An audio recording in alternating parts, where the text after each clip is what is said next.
means members of the public who wish to access the meeting may do so via the Zoom link that is on the agenda listed on the Town of Westborough website. Okay. Thank you, Kate. Thank you. Speaking of that agenda, I kind of put together this PowerPoint, or we put together this PowerPoint kind of based on that. So we have the agenda items of call to order, public forum, approval of minutes, discussion of the project, other building related issues, next meeting, and then adjourn. Walk through that. Is anyone here, members of the public? Is anyone here a member of the public? Not aware of any. I am not seeing any members Okay. outside of our group. The approval of minutes? Mary is not here. We have no minutes to approve. No minutes? Okay, this is going quickly. Yeah. And you then go. this is part of the discussion of the repair project. So these are the invoices for the month of September. One from Vertex, LPA, and Seaver, totaling $379,932.56. This is all included in the vendor invoice package that we sent out prior to the meeting. Any questions or comments? And if there isn't, is there a motion to approve? Motion to approve, Bill Lane. And a second. Second, Al Gordon. Thank you, Al. Is there any further conversation or comment? Hearing none, I'll go through a roll call. Bill? Lane, yes. Walter? Leslie, yes. Sean? EO, yes. Alan? Gordon, yes. Kate? Caraccio, yes. And Lynn? Stick up, yes. And thank you. That was just the order on my screen. That's Okay. nothing more than that, that generated that. Okay, thank you. Great. So we'll continue on. And on this slide and the next one is kind of snapshots of our budget status report, which is also included in the VIP. Just to speak through it briefly for a moment, what it displays is in the leftmost column is all the budget line items. Then in the next column, we have the original budget, any transfers that have been made at that month or over the period of time, the revised budget based on those transfers. And then we have the committed, so that's what's been earmarked for spending. And then what has been spent to date, what is left to spend, and what is available to be committed or spent. This is only a negative or a red number because there was no original budget line item for other reimbursables. Mike, I do have a question about, do you Yes. know what happens to that line item? Like, where does that money come from? Or if others like LPA, if they have other reimbursables, like, do you know what happens to that? Where it is paid from?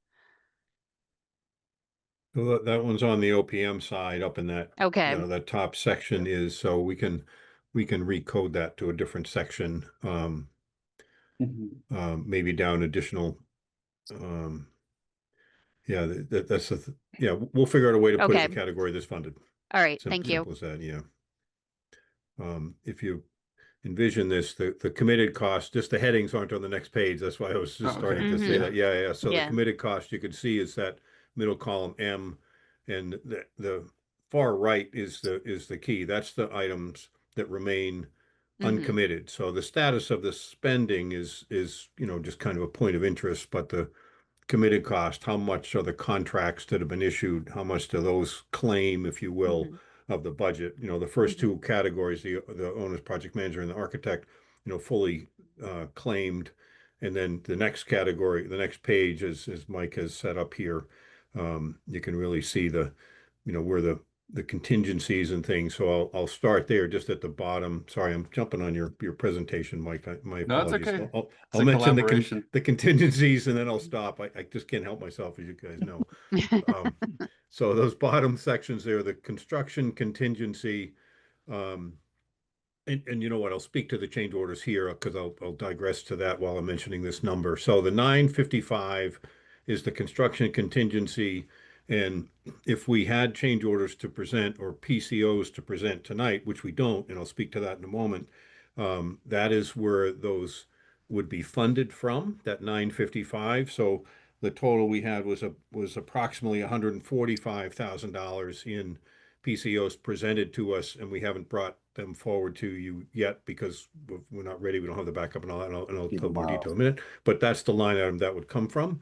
The owner's project contingency is a different item. That's if we have legal items, or if we have designer additional items that we ask the designer to pursue, that sort of thing. So I'll stop with that. I'll just speak to the PCOs and then hand it back over to Mike. So as you know, I sent a couple of notes out explaining the status of the PCOs, the potential change orders, mostly because the number, after we've been asking for some time, then we got a whole bunch of them in and it became a big number. So I didn't want to surprise anybody with that and instead provide information when we had it, that it existed. So the first, and I don't have this on the screen because we're not presenting any of them to you because they're not ready yet. The first one we had was that tree removal one that's ready to be put on a change order. We're going to make an adjustment to it because it called for a police detail, and it turns out the police detail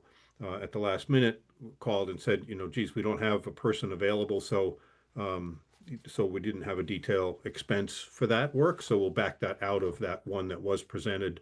$4,244 was the number of that change order, so we'll just back out the detail from it. So there are several others. There were number 2 and 3 had some demolition work to it. We had a lump sum number provided. We presented in our meeting on Tuesday, reminded the contractor of all the detail that they're supposed to provide with a PCO submission, detail as to the number of hours that are expected, all the things that allow for a good thorough review. So part of it is the first bunch of change orders. Part of it, in my opinion, is a bit of a test of the contractors just putting numbers in and seeing how little they can get away with providing. And so, this isn't our first project. We know how this works.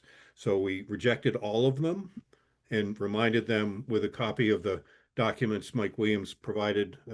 That document, we marked it up a bit with some highlights to show them all the things, remind them what's in the contract for what they are to provide with each one. None of the items presented or schedule concerns, meaning that they're not going to interrupt any work or slow down any work by not processing them right away. So we were okay just rejecting all of them with comments, not just rejected, but you need to provide this and this and this on each one. And the LPA team is, fabulous at providing that detailed response to them on each one. So that's the big picture on why you've seen the list, but none of them are to you yet. There's 2 pieces of site work that was provided to us. There were change order number PCO number 9. That work will start on Monday, and the work will be out in front of the library on Main Street, and there will be a traffic down to 1 lane and that sort of thing. So we had a meeting with the DPW and all the parties and the police, and to just review the strategy for the work. It could take up to 2 weeks. The school department's been notified. They're in the loop on that as well. So that work will start on Monday. There's other work on the other side, over on the Parkman Street side. We talked about that starting, but instead the plan is to not do that yet. So the work will proceed out on Main Street starting on Monday, but there's no added cost, no changes in the work, so that we don't need to bring anything to you guys for any further authorization of extra items. So certainly more to come on all these, and we'll keep you in the loop as we get more information, and we'll go from there. But I wanted to provide that Oh, I'm sorry, Mike, you have the change order review right here. So sorry. All right, I'll stop. No. Mike, you go back to what your good No, presentation. thank you. No, that's great information. Thank you. Just the only addition to that is just that I just wanted to present, this is a little snapshot from the bottom section of our pending change orders log, which is included at the end of our vendor invoice package. I'd just like to talk to it for a second, which is, you know, as on the previous page, we have our construction contingency amount. And then we'll display any transfers in the revised contingency amount in these two rows, basically.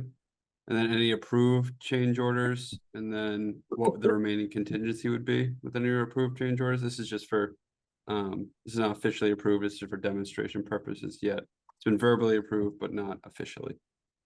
And then in this row, we have what would be our estimated submitted and pending. So this is a combination of rough estimates from our previous experience, submitted values that the contractors issued to us, and then, you know, pending is the final number for that change order. This is from September, so it's increased as Steve said before to 145 from 90 with the getting more concrete numbers. And then this is a kind of an important one in my opinion, which is this is what would be the remaining contingency if all of the estimated and pending change orders are approved. So and then these are just what would the revised budget be based on the change orders, the approved change orders. Awesome. And then moving on to a construction update, I'll turn it over to Can we Just a ask some comment. questions? Yeah. questions. Yeah, just a comment that Steve's presentation is well documented and discussed at the weekly meetings, just so people feel comfortable on what's being forward. So. Thank you, Bill. Yeah, I guess I had a question because you Mhm. said this isn't your first project, which I agree it isn't. But how are we doing as a general feel that there's sort of 10% of our contingency is sort of estimated at this point in the project? Are we doing okay? Or is it concerning? Is it unconcerning? I'm just getting a feel for because we're very early in the project, but we've done a lot of demos, so maybe we know a lot where the bones are buried now. I don't know, but No, I'd like to it's a hear great. from your team on that. Yeah, you know, and I'll comment on it and then certainly give have LPA as well. One of the items that's in there is a removal of a happens to be number 10 HVAC plenum box. We showed some of the folks what that is in the field. It's a $14,000 item, and it doesn't have to be done. And the idea was to take out the stuff that we're not using anymore, you know, simply put, and it was not shown to be removed on the plans. And so the design works around them, so that's all owned already. So that's a simple one that we don't have to do at all. And I was hoping it wasn't going to come up to that big a number, especially as you point out, Walter, in the context of several, when the first whack at them is 10% of the contingency. It's hard to tell. Renovation jobs are different. When you find things is now often, you know, that you don't know about. A lot of these things are electrical items that we discovered were different from than we thought in the plans based on the removal of things. The circulation skylight is a $35,000 item, you know, so you know that's kind of a nice to have thing, but that's why we bring these things forward and have good discussions to say, geez, let's do that, and you know, we know it's early, but let's, you know, maybe do that, you know, that kind of thing. So it's different from new construction, because new construction, the way you look at it is you get up out of the term often used, I certainly use it, is up out of the mud. Once you come up out of the mud and you stop digging under the building, you know, you're limited. It's like a next phase of risk. You're out of the mud. You're not dealing with any more under the building problems and excavation issues there. And so in a renovation, we're not going out anywhere. So we're all stripping it down to get started with the base project. And now we can see all what that is. The abatement's done, the demo's done, all the mechanical equipment is cleared out. Some of the rooms look completely different from what they looked like before. So it's a lot, but it's only 10%. And now it's just a matter of all the partitions and all the details and all the pieces fitting together well for the 90% of the contingency. So that way it's like, okay, it is a lot, but I think in the context it's okay. And certainly welcome LPA's comments. And we didn't rehearse this, so it probably sounds like that that we didn't. I would only add to that, Steve. One, I'm in completely agreement with what you said. There's a lot that's already happened, although it may not look at it in the progress of the construction that's happened, but coordination drawings have been developed, which forces the contractor to really look at things deeply and find those conflicts. So that raises some questions. And then the PCOs that are presented, again, as Steve mentioned, haven't been vetted because they haven't given us the right documentation. So case in point is that skylight for 35,000. There was no documentation that was presented to us on that one. So it's hard to say whether it's extremely high or it's validated until we see those numbers. So I mean, initial reaction is it's much higher than what we expected to see on it, but we need to see those backup numbers to find out where we can, chew the fat out of it. So, and it is typical at this point in time of a project that some of these PCOs do become front loaded. It's because everybody's discovering everything now that they have a number of people working on site. Any other questions on that? My only second question would be similar, but I don't know, maybe because we gave a contract for the whole thing, but are there other lines in the budget that were not contingency, but were things that you weren't sure what they would cost or what they did? So there effectively is other, if it's not needed, then that becomes available later within staying within the whole total budget. Or maybe because we hired the contractor now, that stuff's all fixed now too, so there are none things. Yeah, I you go guess back to that the screen, fitting Mike. out is still a little variable. Yeah, there it is. Here's that screen. So I can just speak to a couple of them and I'll get into these in detail with the authorization. If you look at the third, this is that second page. So if you look at that third line, the MEP commissioning, building envelope commissioning, and construction testing. So I'll present two of these tonight. The MEP is mechanical, electrical, plumbing systems commissioning. We'll spend very close to that 50. Building envelope commissioning, it will be less than half that amount is my guess. And same for construction testing, less than half that amount, just to pick those three. Legal fees, we don't have any yet, and we may not have any. We don't know, early yet. So that's just to identify a few here. Like the moving was less than Yeah, you yeah, you expected. can see the cost to your good Yeah, point, Walter. You can see the cost to committed cost to date, that's 79 of that 205. Mike, Wow. you know better than me, what that looks like. You got to move back in. But yeah, so I don't know what else they may be, but probably not 205. That's really good. Yeah. Temp facilities, another one. I have to learn better what else is anticipated there, because I don't know if there are costs for the current facility coming more. I'm not as familiar with that part of this project as as probably everybody else is. So I don't know if there's any more costs there. Maybe there aren't. I don't know. Yeah, so there's several items there, Walter, that can free up some money. right. It's yeah, in my mind, if we saved a lot of money on the moving, then maybe we can afford the skylight or something. Yeah, it's right. Okay. Okay, Thanks. awesome. That's Thank good. you. And Good Pete and information. Lee It's have first joined time us. through the phone.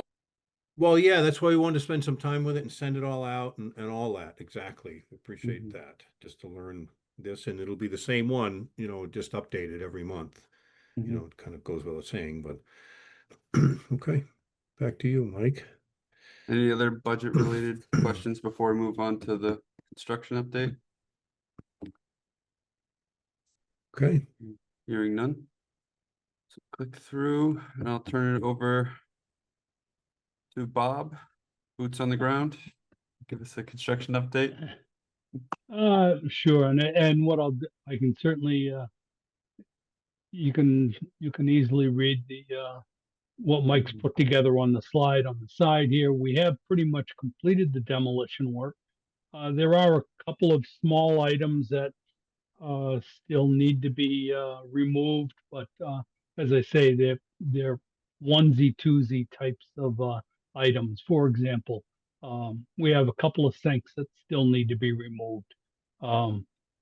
Not worth bringing a plumber in just to do that and then go away. So we opted to hold those items over until they were going to be coming back on site to start the roof.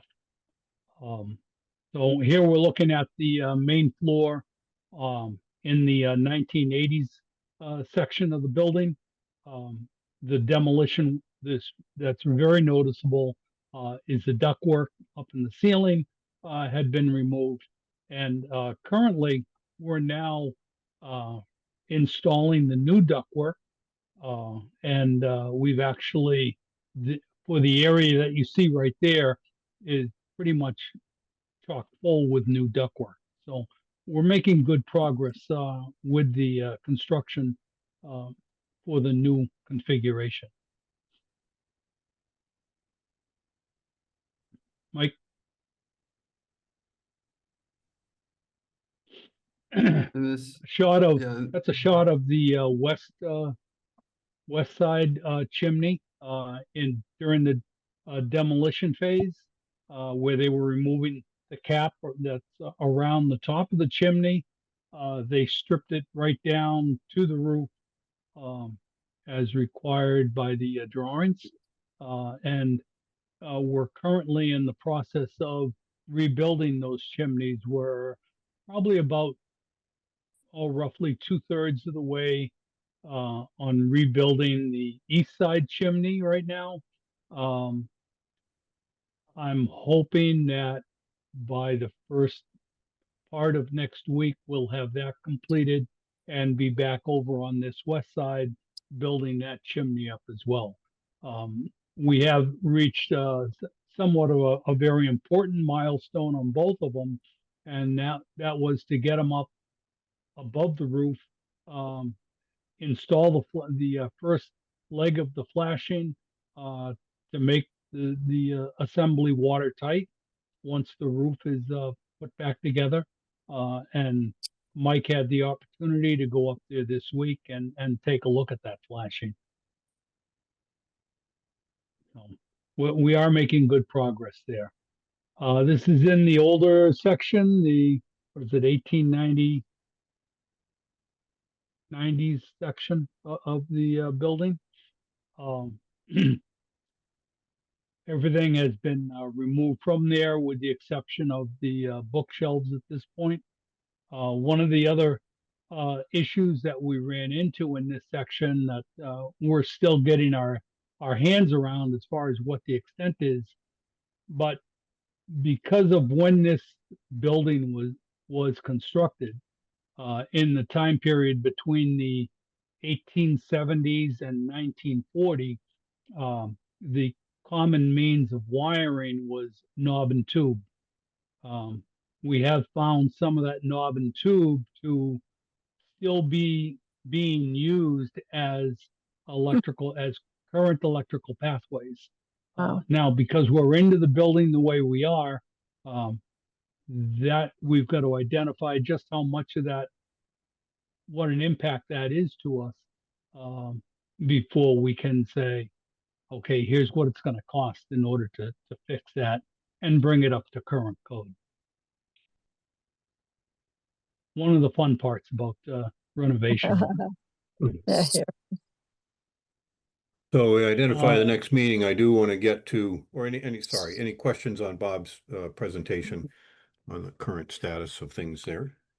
I think No. the knob and tube remaining in above ceilings is somewhat common in older places because they get the plugs done in the walls and the easy places, but some of the lights Yeah. are behind plaster. I never heard of it before. Well, I can Well, as I say, it was used, well, I actually for quite a number of years, 60, 70 years or so. That was the method of electrical wiring. There were no grounds that were ever run. So you could, it was not at all unusual for accidents in buildings in that time period where somebody could easily get electrocuted. Ooh. Yeah, it was wiring. Yep. My house in Marlborough had a lot of it, Yeah. and we have a tiny bit in Westborough. But mostly, we have remnants of the ceramic knob Right. still. Yeah. Yep. Yeah. You know, the old, in the days of old when people used their attics frequently, it was Yeah. not at all unusual for the wives to go up and use the coat hangers and use that wire as some built-in storage for hanging things. So All right. Any further As long as you questions? use the right wire. Yeah. yeah. And I had some questions. You sent out this other rather huge document. Yep. That's what we'll get to next. Oh, okay, because you're talking about next meeting. I thought maybe that we Yeah. were ending, so. Yep. No, I appreciate it. Sure. So we'll get right to that. So, and I can put that up on the screen too here.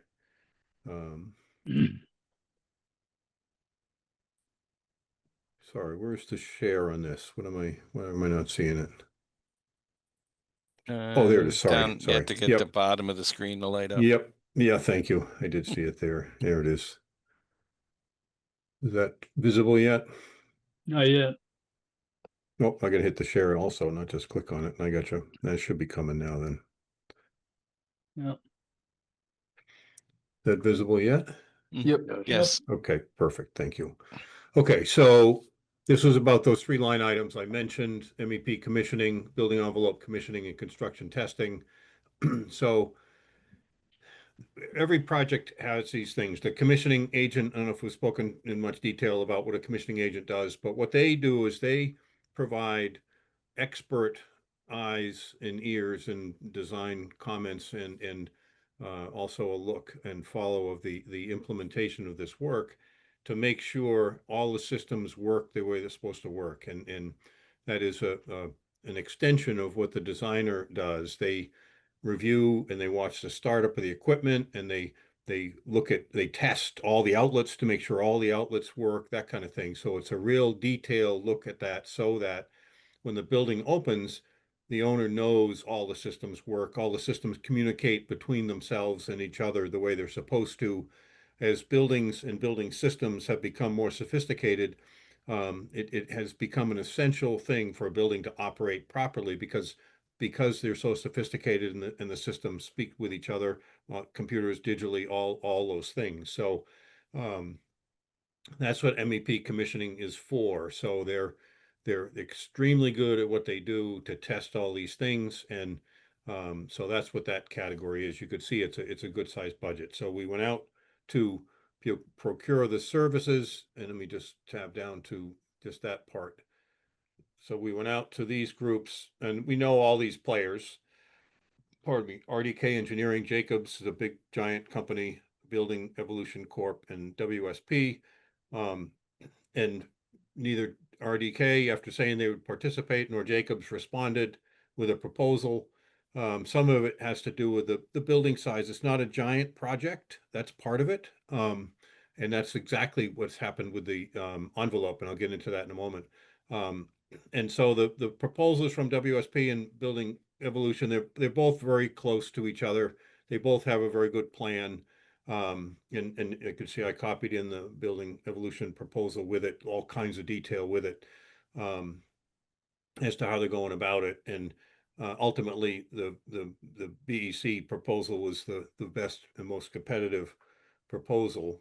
I'll get to the, so construction testing, this project's been interesting because with especially where we started with on this project, now there's not a whole lot of construction testing requirement. And construction testing is a firm that comes in, and the easy one to think of is that they would take a sample of concrete as it's literally coming out of the chute from the concrete truck, and several samples, and they'll test that concrete. So after concrete reaches its ultimate strength in about 28 days, and then it continues to harden forever, but 28 days is the amount of time it takes. So they take what is called a cylinder of concrete, and they literally break it, and they check to see how much power, strength, compression it takes to break that cylinder. They do that check at 7 days and 14 days and 28 days to ultimately show that that concrete is as strong as it is supposed to be. Is it a 4,000-pound mix, and did it actually reach that break strength or not? And if it doesn't, you know where that cylinder was taken from that day, and that's what they were doing. You cut out that concrete and replace it. Let's say it's a foundation wall, because you have to be sure that that concrete passes that test, materials test, to be sufficiently strong so the building can, so the foundation is as strong as designed. So that's just an example. They also do the same thing with paving and make sure the depth is correct. So that's the kind of quality control work that a construction testing firm does. And they can do all kinds of different tests. And so what we went through, and we've had several discussions in our weekly meeting about what the designer and the building code requires for this testing, and it's always done by a third party under the owner's direction. Now that's how it's set up in the industry, and the testing is for the owner to make sure all this stuff is satisfies the code and the drawings. So there isn't a whole lot of construction testing because, for example, we don't have a whole lot of concrete on this project. So just as an example, there isn't going to be a whole lot. So I don't even think we're going to spend even the 20, even that I said 25 before. I don't think it's going to be that much. Envelope commissioning it's the same kind of thing. We're not going to do an infrared scan of the entire building because we're not redoing, we're not building the envelope of the building. It's all existing and staying. So we are going to do an infrared scan of the roof installation and a skylight water test, the roof skylight water test. And I had the same challenge with interest in responding to this because especially on envelope, the commissioning agents love to look at the flashing details and all those kind of things and make recommendations to the designer and say, geez, if you do this, we've seen this detail work well. And the designer considers the recommendations from the commissioning agent, and the designer makes decisions to accept or adopt or not based on what it's the designer's plan and stamp on it. So they collaborate, and ultimately the designer chooses what they want to implement from the recommendations from the commissioning agent. Well, here on the envelope, we have 2 tests. That's it. Not months of study and all kinds of other envelope, building perimeter envelope things and applications and processes, because we're not building the envelope really. We just have a few components of it that are part of this project. So I'm still working on getting a proposal together that makes sense for this project, and some of the folks that we use regularly because they're out there and do these on larger projects, with new projects that there's a lot more envelope, looked at it and didn't respond. They're either busy enough and are just not interested in this, even though we have them on, within our office, 4 other projects, even though that's the case. So that's why I don't have a recommendation for envelope, but but I will. So that's where that stands. So that was a lot of me describing the process. Are there questions? How deep would you like to go here? Okay. We do have a recommendation for the 2 items, and I'll just scroll up just a little bit to put them both on the screen. The MEP commissioning in the bold there, and also the And Lee's writing all over it for reasons we're not clear on. I don't know why, but that's I on didn't, there. I didn't realize I did that. Sorry. That's all right. We can read through it. It's unusual, but we can read through it. I didn't like it. The MEP commissioning and the construction testing, we have recommendations. The MEP commissioning would be an award to Building Up Evolution Corp. In the amount of 44,000. And so the way the construction testing would be is an authorization up to 20,000 from Yankee Engineering. So we'll do tests as coordinated with the designer, and it'd be on-site coordinated with the contractor, but it's really the designer, and that's part of Bob's role, is to make those calls and have the guy out there at the right time and such. And, you know, we just pay for tests that are conducted. If we find that we go above that 20,000, we'll come back to you and say, you know, geez, we had these tests and we were above that initial authorization of 20, and we're going to need another whatever we estimate. I don't expect to have to do that, but that's the nature of that procurement, is they come out and do the tests when we call them to do it, as opposed to a very clear scope, which is what the MEP commissioning is. They outline exactly what they're going to do.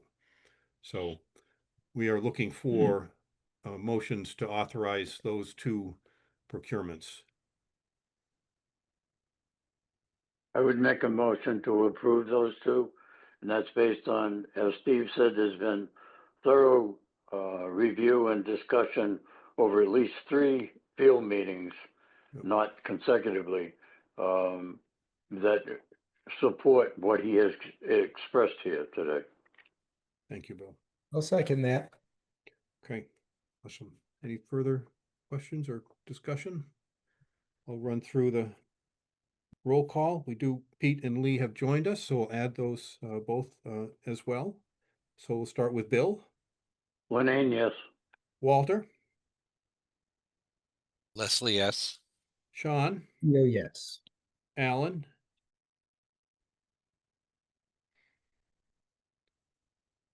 Alan got a thumbs up or anything? I don't see him on my current screen.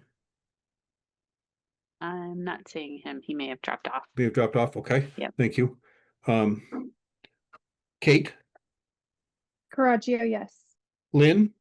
Sukup, yes. Pete. I'm back, yes. And Lee. Can we see Lee there? Thumbs up. Okay, awesome. Thumbs up with Lee. Thank you. Okay, great. That concludes the items for the meeting. I think, Mike, if you want to just put that note up again on the for the next meeting. I just don't remember the date that you had there. It's November 18th. Great, thank you. Which is the 3rd Tuesday of the month. I Anything? had one other question, I guess. In the Westborough Library VIP thing, there are hundreds of lines in something called a continuation sheet. That's someone sent me. In the vendor information packet. Oh, that's what a VIP is. I thought it was an Yes. important person. But I know, yeah. Vendor invoice package is. Invoice packet, sorry. Yeah, right. That's what that is. Yes. okay. I was just wondering, philosophically, is there anything we should be, I mean, it looked like a huge amount of detail, which is good, I guess, but I didn't know what to even look at these things, because it seems like we haven't started doing most of those things yet. So it just sort of gave a commentary to the other parts of this stuff. So I don't know if you That may have been like supporting documentation for Seaver's invoice. Yeah. That's how I read it. Yeah, the Seaver rec is stunningly long. Yeah. Okay, so that's what exactly what it that is. they sent in a Yes. bill. Okay, and this is what they're accounting, and they're saying what they've spent so far, and Yeah. so okay.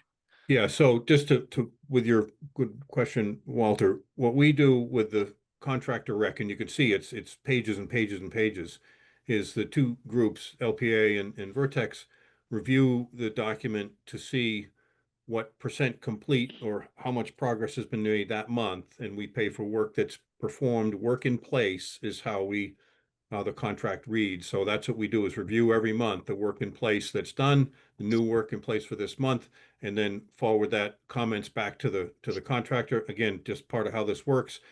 We make, pardon me, lots of cuts, and that's just how it works. Overbill for this isn't done yet, and all that, and then they provide the final version, and then that gets distributed and makes it to here. So that's the process, is a thorough review. There's always pushback.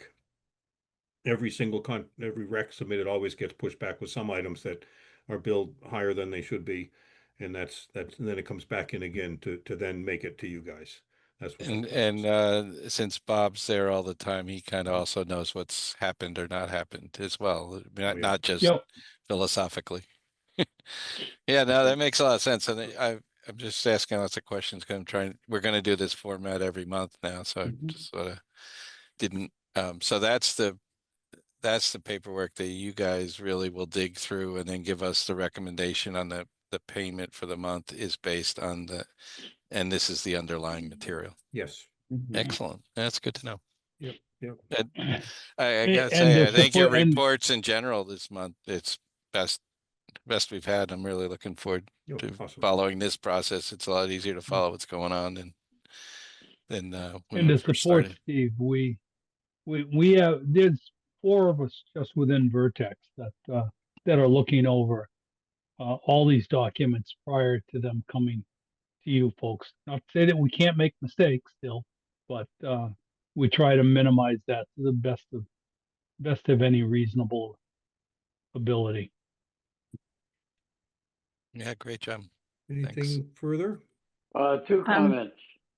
One, I've said it during the meeting, but we're very fortunate to have LPA and Vertex on these weekly meetings. They keep the contractor, let's say, in order. You've heard some of it, but there's been some, I won't say harsh, but very critical things on a weekly basis, so the contractor realizes not only in billing, but other procedures, if you will, that you got to stay on top of it. Enough for that one. The second thing is, I don't know whether Maureen was able to get here, but I don't recall who was the vice chair. And we should think about if Maureen, for some reason, like she has today, wouldn't be able to make the meeting, do we have somebody to chair in future? If we don't Bob, have it's Bob Wow. Petroselli as the vice Oh, chair, goodness. and then Mary Johnston would be the next person in line. All of those people happen to not be able to be here today, so it's Okay, kind of a perfect storm. But okay, they do exist. okay. No, I couldn't recall, so that's good. Okay, yeah. Yeah. I know Kate Thanks. has something to say about bike racks. Yeah. So I know we talked to some of the folks at LPA about we were approached by Kristen from she's actually the assistant town planner about a grant that they had applied for to make downtown more walkable and bike friendly. And so part of the grant that they applied for had to do with and that was accepted meant that they had put in to get 3 bike racks for the library. So I want to bring it up here because part of the original grant included that DPW would pour the cement for said bike racks. Now that has changed. And so what Kristen has come to us saying is, we have accepted this grant. We have these bike racks. I need to report back. However, you all need to pour the cement for them. And I think it's good work. I think it's a good thing. However, I will say there is a pattern kind of in municipalities of one department applying for a grant that impacts another department without much discussion kind of prior. And I think it would have been kind of a discussion with this group in terms of how this impacts our project, because I know our project already includes several bike racks and a cement pad. And so I wanted to just kind of bring it up here so that I can get back to Kristen and let her know, if we want to accept her bike racks. I believe they're very similar in style to the ones that we had on the plan. And then kind of we need to talk about placement, whether it makes sense to kind of keep the placement as is, or since it's originally they had wanted to place them in the front of the library next to the memorial benches. And so that would be kind of an additional cost to us to place them there because we would have to pour cement there. So I want to mention it to this group because all I need to let her know is if we're going to accept 2 bike racks or 3 bike racks from her. And then we can kind of figure everything out down the road when we're at that point, or look at whether they're going to replace the ones we got, keep them where they are, find a new place for them, whatever.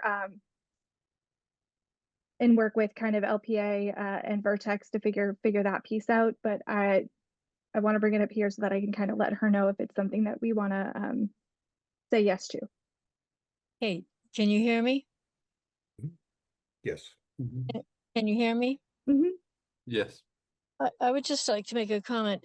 I don't think I would want the bike racks in front of the building by those benches because the front of the building looks very pretty with the lawn and the bench. I think cluttering it up with bike racks visually from Main Street is not a great idea. I'm wondering, I mean, I think the idea of accepting a bike rack from them in lieu of maybe the one we were going to purchase might make sense, but I don't know that I would change our plan and use those, put those bike racks in where however many you were planning in your plan to do, and not be required to change that. So I guess I don't know what the stipulations are, but we were going to have 1 or 2 bike racks somewhere already. Is that what you were saying? So I Or we already believe own them, we or had, I believe we owned, and I can't remember exactly. It was, I feel like it was 3, possibly 4. Maybe I'm wrong. That were going to go in where the cement pad is next to the book drop, kind of in front of the book drop, way to the Yeah. left, on that cement pad. Yeah, you're accurate. Kate. so That's we where already own own. those? We do, and So- we get a credit from Seaver, and for the bike racks, and have them install the ones from the city or from the town. I'm sorry.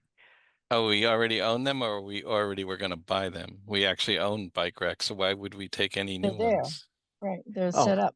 We Oh, own the scope. We own the scope in the Yeah. project. We Okay. don't actually own them physically. Yeah. Oh, we No, don't no, no. own the physical bike racks.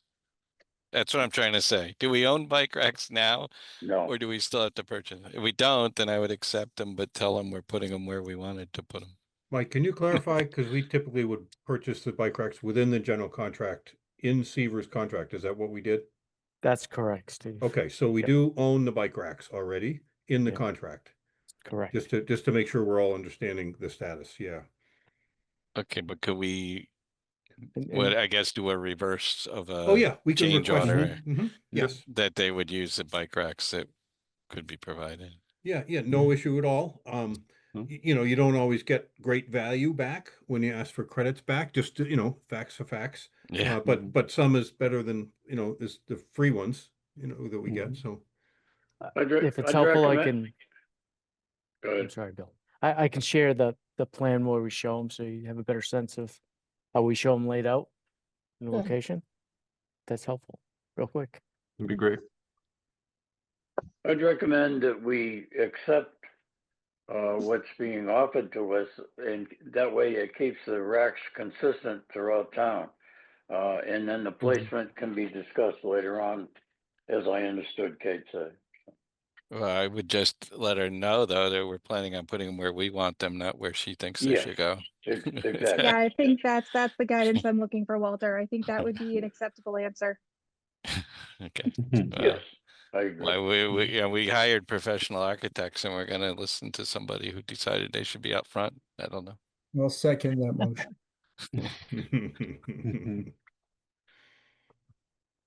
There's some context, Mike, just so everyone, can you pull back Sure. at all? Yeah. So this is just a partial plan of where we're looking, but here I'll just better context.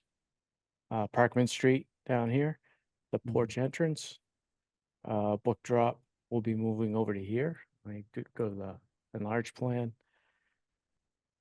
So there's that entrance, our new book drop.